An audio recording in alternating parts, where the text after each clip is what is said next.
ये कहानी आज से 2200 साल 9 महीने पहले की है, जहाँ पर हमें एक लड़की दिखाई जाती है। उसका नाम मैरी होता है। मैरी अपने खाने से पहले ईश्वर की प्रार्थना करती है, तो वहाँ पर एक छोटा सा चूहा आता है। वो उसका खाना चुराने की कोशिश करता है। मैरी बहुत ही दयालु होती है। वो उसके खाने में से उस छोटे से चूहे को एक टुकड़ा दे देती है। तभी वहाँ पर एक तेज रोशनी आती है, जो कि एक एंजल है। एंजल की आवाज मैरी को बताती है कि बहुत ही जल्दी तुम्हारे घर में एक बहुत ही दिव्यमान बच्चा होगा, जिसका नाम होगा मिसाया। तुम्हें उसकी रक्षा करनी होगी। मैरी कहती है ठीक है, मैं ऐसा ही करूंगी। इसके बाद वो रोशनी खिड़की से जाकर सीधा आसमान में एक स्टार बनकर चमकने लगती है। ये स्टार आसमान में सबसे तेज चमक रहा होता है, जिसे देखकर सभी जानवर हैरान होते हैं। अब जो चूहा होता है, जिसे मैरी ने रोटी का एक टुकड़ा दिया था, उसने ये सारी बातें सुन ली थी, इसलिए वो सारी बातें जाकर जानवरों में बता देता है। वहीं पर हमें एक गधे को दिखाया जाता है, जिसका नाम बो होता है। वो एक मिल में दूसरे बड़े डोंकी के साथ काम करता है। दोनों हर रोज चक्की पीसते हैं और गेहूं के आटे में बदल देते हैं। लेकिन वो ऐसी जिंदगी नहीं जीना चाहता था। वो शान की जिंदगी जीना चाहता था, आज़ादी की जिंदगी जीना चाहता था। पर उसके साथ ही जो बड़ा डोंकी होता है, वो कहता है कि यही हमारी किस्मत है। और जब वो चमकते हुए सितारे को देखता है, तो कहता है कि शायद से ये सितारा मेरी किस्मत बदलने के लिए आया हो। अगली सुबह बो के पास उसका दोस्त कबूतर आता है, जिसका नाम डेव होता है। वो आता है और वो बो को बताता है बहुत ही जल्द यहाँ से एक शाही सवारी जाने वाली है। ये सुनकर वो बहुत एक्साइटेड हो जाता है और अपने पिता से कहता है कि मैं भी सवारी में होकर आपका नाम रोशन करूंगा, लेकिन उसे सबसे पहले अपने आप को यहाँ से आज़ाद करवाना होगा।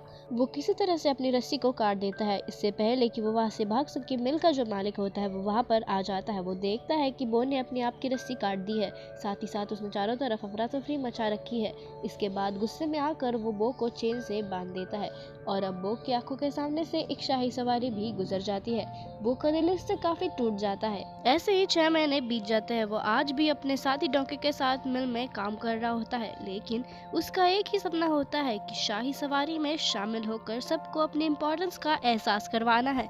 दिन रात उसकी आंखों में एक ही सपना होता है, इसलिए उसके साथी डोंकी को उस पर दया आ जाती है और वो बो के साथ मिलकर उसे भगाने के लिए एक प्लान बनाता है। वो जानबूझकर अपनी तबीयत खराब होने का बहाना करता है। साथ ही साथ वो बो को जंजीरों से आजाद कर देता है और अब इस मिल का मालिक उसे देखने आ जाता है, तो वो उस जगह से भाग जाता है। हालांकि मिल का मालिक उसका पीछा भी करता है, लेकिन वो भागते हुए एक लंबी छलांग लगाता है, जिससे उसके पीछे के पैर में चोट लग जाती है। लेकिन वो किसी तरह से उसकी नजर से भाग जाता है और अब वो एक घर के पास पहुंच जाता है। ये घर मैरी का होता है, उसी लड़की का जिसे एंजल्स ने कहा था कि तुम्हारे घर में एक जल्दी से दिव्यमान बच्चा आने वाला है, तुम्हें उसकी रक्षा करनी होगी। और अब वो मैरी के घर में छिप जाता है, जिसकी अभी भी शादी हुई थी।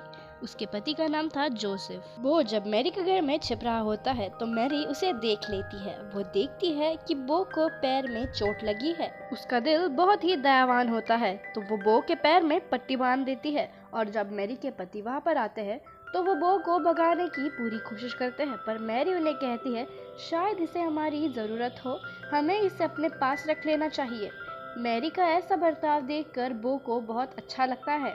वो मैरी को पसंद करने लगा था। मैरी अपने पति जोसेफ को बताती है कि कैसे एंजल्स उसके सामने आए थे और उसे भविष्यवाणी के बारे में बताया था।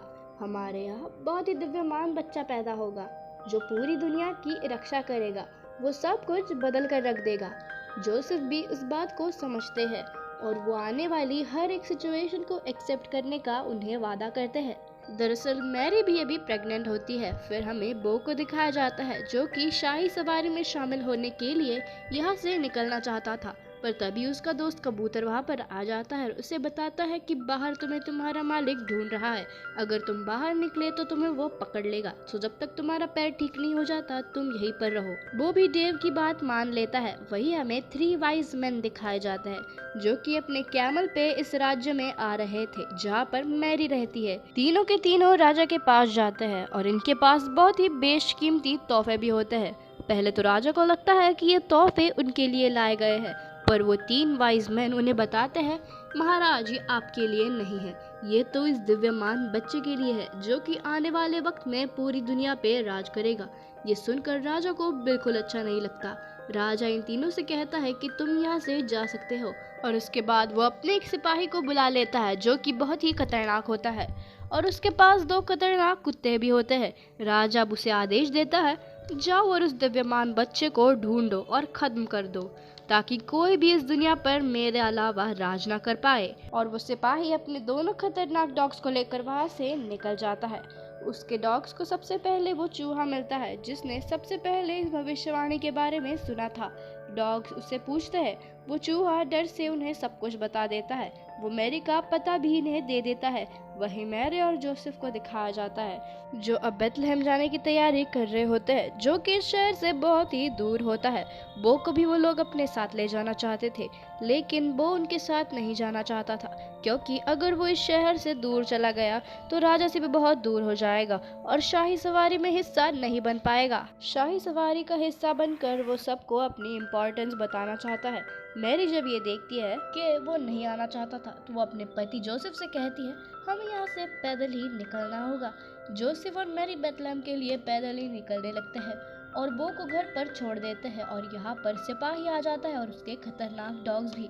उसके डॉग्स देखते हैं कि वहाँ पर बो है। वो बो से पूछते हैं कि मैरी कहाँ पर है, पर बो उन्हें कुछ भी नहीं बताता। डॉग्स उसके पैर में बांधा हुआ एक दुपट्टा देख लेते हैं जो कि मैरी का होता है। वो उसे सूंघ लेते हैं, जिसके बाद उन्हें पता चल जाता है कि मैरी किस तरफ गई है। वो लोग बेथलेहम की तरफ निकल पड़ते हैं। बो को अब मैरी को किसी भी कीमत पर बचाना चाहता है, क्योंकि वो मैरी से बहुत प्यार करता है। इसलिए वो भी अपने दोस्त डेव के साथ बेथलेहम की तरफ निकल पड़ता है। डेव उससे एक शॉर्टकट का रास्ता बताता है जो कि बहुत खतरनाक होता है। यहाँ पर बड़े बड़े पत्थर और चट्टानें और पहाड़ियाँ होती है, पर बो मैरी की जान बचाने के लिए उस रास्ते से निकल जाता है। उस रास्ते में उसे काफी मुसीबतों का सामना करना पड़ता है। यहाँ पर उसकी मुलाकात एक शिप से होती है। वो उससे कहती है कि मैंने सुना है बहुत जल्दी एक दिव्यमान बच्चा पैदा होने वाला है। मैं उस आसमान में चमकने वाले दिव्य सितारे का पीछा कर रही हूँ, इसलिए मैंने अपना झुंड भी छोड़ दिया। इसलिए मैं भी अब बेथलेहम जा रही हूँ, जहाँ पर मैरी और उसका पति जोसेफ जा रहे हैं। और अब सबके सब उस तरफ बढ़ने लगते हैं। यहाँ पर वो सिपाही भी अपने खतरनाक डॉग्स के साथ पहुँच चुका था, पर इससे पहले कि वो मैरी तक पहुँच पाए, मैरी के दोस्त उसकी तरफ पहुँच जाते हैं। इसलिए वो सिपाही और उसके खतरनाक डॉग से मैरी को बचाने के लिए वो लोग वहाँ पर चल रहे मेले में ले जाते हैं। पर अब यहाँ पर वो सिपाही पहुँच चुका था जो मैरी को देख लेता है। इसलिए वो अपने डॉग्स को बांध कर अब मैरी को मारने के लिए आगे बढ़ता है। वो लोग उसे सिपाही को देख लेते हैं, इसलिए वो कार्ट के पहिए से पत्थर हटा देता है, जिससे कि कार्ट नीचे की तरफ लुढ़कना शुरू हो जाती है। कार्ट कई चीजों से टकराती है, जिससे कि टूट फूट शुरू होने लगती है। दरअसल वो उन्हें बताना चाहता था कि वहाँ पर खतरा है। सिपाही तुम्हें मारने के लिए आया था, लेकिन वो बोल नहीं सकता, इसलिए मैरी उसकी बात नहीं समझ पा रही थी। और अब ये सब के सब एक बार फिर से यहाँ से सफर के लिए निकल पड़ते हैं। वही राजमहल में हमें उन्हीं तीनों वाइज मैन को दिखाया जाता है, जिन्हें राजा कहता है तुम अपने होने वाले राजा को ढूंढने के लिए जा सकते हो, जिसके लिए तुमने इतने सारे तोहफे लेके आए हैं। लेकिन इन तीन वाइज मैन के जो ऊंट होते हैं, इन्हें राजा के षड्यंत्र के बारे में सब कुछ मालूम होता है, क्योंकि इन्होंने राजा की पहली बातें सुन ली थी।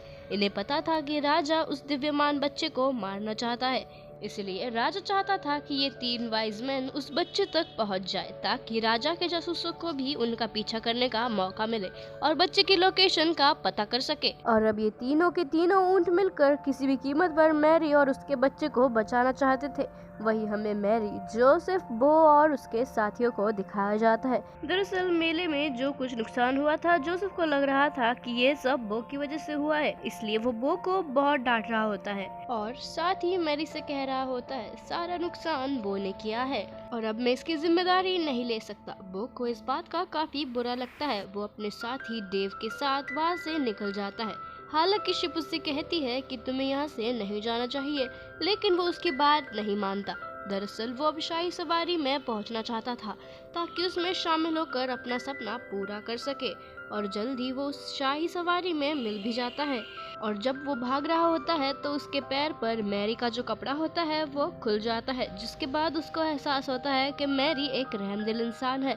उसने हमेशा उसकी मदद की है, उससे प्यार किया है और उसे उसका साथ नहीं छोड़ना चाहिए। इसलिए वो एक बार फिर से मैरी की तरफ निकल पड़ता है। वही हमें मैरी और जोसेफ को दिखाया जाता है। वो आगे बढ़ रहे होते हैं और तभी उनकी कार्ट टूट जाती है, जिससे जोसेफ को गुस्सा आता है और वो मैरी को गुस्से से डांट देता है।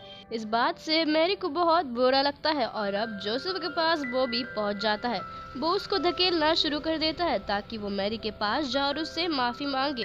जोसेफ भी ऐसा ही करता है और इसके बाद वो अपनी पीठ पर मैरी को बिठाकर आगे का सफर तय करता है और बहुत जल्दी ये सारे लोग बेथलेहम शहर पहुंच जाते हैं। यही पहुंचने के बाद जोसेफ रात गुजारने के लिए जगह ढूंढ रहा होता है और तभी बो के पास एक आदमी आ जाता है। ये आदमी वही है जो उसके पुराने मालिक है। वो बो को पकड़ लेता है और एक दूसरी जगह ले जाता है जहाँ पर और भी जानवर होते हैं। यहाँ पर वो बो को बांध देता है और अब यहाँ पर घोड़ा गोट होते हैं। वो बो को बताता है कि हमारे मैंगर उसे कहा जाता है जहाँ पर जानवरों का खाना रखा जाता है। पिछले 9 महीनों से आसमान में चमकने वाले उस तेज तारे की रोशनी इस मैंगर पर पड़ रही है और जब बो को ये पता चलता है तो वो समझ जाता है वो दिव्यमान बच्चा जो पैदा होने वाला है वो इसी मैंगर में इसी जगह पर होगा। वो घोड़ा और गोट को कहता है तुम मेरी यहाँ से भागने से मदद करो। वो दोनों बो की मदद करते हैं और वो वहाँ से निकल जाता है और तभी उसकी शिप और डेव से मुलाकात होती है। वो इन दोनों से कहता है तुम जल्दी से किसी भी तरह से मदद लेकर आओ, मैं मैरी की तरफ जा रहा हूँ। मैरी और उसके बच्चे को मारने के लिए राजा का वो खतरनाक सिपाही है जिसके पास 2 कुत्ते हैं, वो भी आया है। वो भी इस शहर में पहुंच चुका है। साथ ही 3 वाइज मैन भी अपने ऊंटों के साथ यहाँ पर पहुंच चुके होते हैं। 3 वाइज मैन अपने ऊंटों को वहाँ पर बांधकर खुद उस बच्चे को ढूंढने को शहर में निकल पड़ते हैं। दरअसल इन्हें पहले से पता होता है कि इस दुनिया में दिव्य शक्ति पैदा होने वाली है और वो यही बेथलेहम में पैदा होगा। अब वो किसी तरह से मैरी और जोसेफ तक पहुंच जाता है जो अभी भी बाहर होते हैं। दरअसल मैरी की तबीयत अब खराब होना शुरू हो गई थी और वो इन दोनों को अपने साथ इशारों से चलने के लिए कहता है। वो इसके पीछे जाने लगता है और अब वो सिपाही अपने डॉग्स के साथ उन्हें देख लेता है। वो भी इनके पीछे जाना शुरू कर देता है। वो मैरी को और जोसेफ को जानवरों की उस जगह तक लेकर आता है जहाँ पर कुछ देर पहले उसे बांधा गया था। यहाँ पर सभी जानवरों ने उस जगह को पूरी तरीके से साफ कर दिया था। वहाँ हमें शिप को दिखाया जाता है जो अपने झुंड तक पहुँच जाती है और वो उन सबको मदद करने के लिए कहती है, लेकिन कोई भी उसकी बात नहीं सुनता और जब वो चिल्लाती है तो उसके सामने एक बार फिर से वो एंजल्स आ जाती है जो सबको उस दिव्यमान बच्चे के बारे में बताती है जो कुछ देर में पैदा होने वाला था। वही हम डेव को देखते हैं जो 3 ऊँटों तक पहुँच चुका था जो वाइज मैन के है जिन्हें बांधा हुआ है और वो उन्हें आजाद कर देता है। वही बाड़े के बाहर वो दिखता है।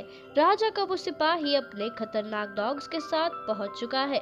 वो उनका सामना करने की पूरी कोशिश करता है पर वो खतरनाक डॉग्स उसको पकड़ लेते हैं और अब सिपाही अंदर जाकर मैरी को मारना चाहता है। इससे पहले कि वो ऐसा करता वहाँ पर शिप्स का झुंड आ जाता है। साथ ही डेव भी उन 3 ऊँटों के साथ वहाँ पर आ जाता है और ये सब के सब उस सिपाही पर हमला कर देते हैं। ऊँट उसी सिपाही और उसके डॉग्स को घसीटकर एक पहाड़ से नीचे लटका देता है और अब वो डॉग्स और सिपाही तीनों के तीनों नीचे गिरने वाले होते हैं। तभी सबको एक बच्चे की आवाज सुनाई देती है।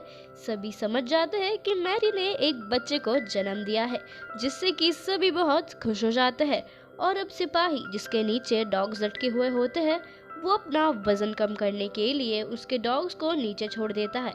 वो उन्हें बचाने के लिए नीचे भागता है और अब सिपाही अपनी तलवार को चट्टान में गाड़कर ऊपर आने की कोशिश करता है, लेकिन इससे पहले चट्टान टूट जाती है और सिपाही नीचे गिर जाता है और मर जाता है। वही हमें बो को दिखाया जाता है जिसने दोनों डॉग्स को पकड़ लिया होता है और अब वो उन दोनों को ऊपर खींचकर उन दोनों को बचा लेता है। इसके बाद ये सब के सब उस जगह पर जाते हैं जहाँ पर वो दिव्यमान बच्चे का जन्म हुआ होता है। ये सब उस बच्चे को देखकर बहुत खुश हो जाते हैं। यहाँ पर वो डॉग्स भी आ जाते हैं जो कि पूरी तरीके से बदल चुके थे। उन्हें अपनी गलती का एहसास हो चुका था। ये जो बच्चे का जन्म हुआ होता है ये और कोई नहीं बल्कि जीसस क्राइस्ट होता है। अब यहाँ पर वो वाइज मैन भी आ जाते हैं जो जीसस क्राइस्ट के लिए गिफ्ट्स लेकर आए हुए होते हैं।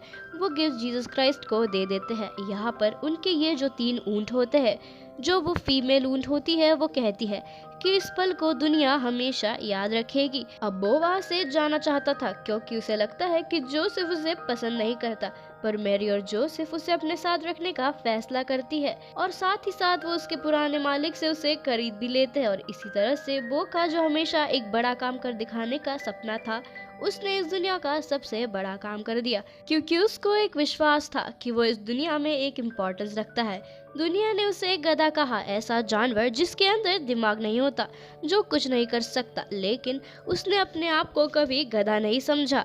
उसको अपने आप पर पूरा विश्वास था। उसने दुनिया की बातों पर विश्वास नहीं किया, और उसके इस विश्वास से उसने अपने आप को पूरी दुनिया में सबसे अलग और सबसे इम्पोर्टेंट बना लिया। इसलिए हमें भी अपने आप पर हमेशा विश्वास रखना चाहिए। तो ये थी पूरी कहानी द स्टार की। ये फिल्म 2017 में रिलीज हुई थी। IMDb पर उसकी रेटिंग्स है 6.2। उम्मीद करती हूँ कि आपको ये स्टोरी पसंद आई होगी।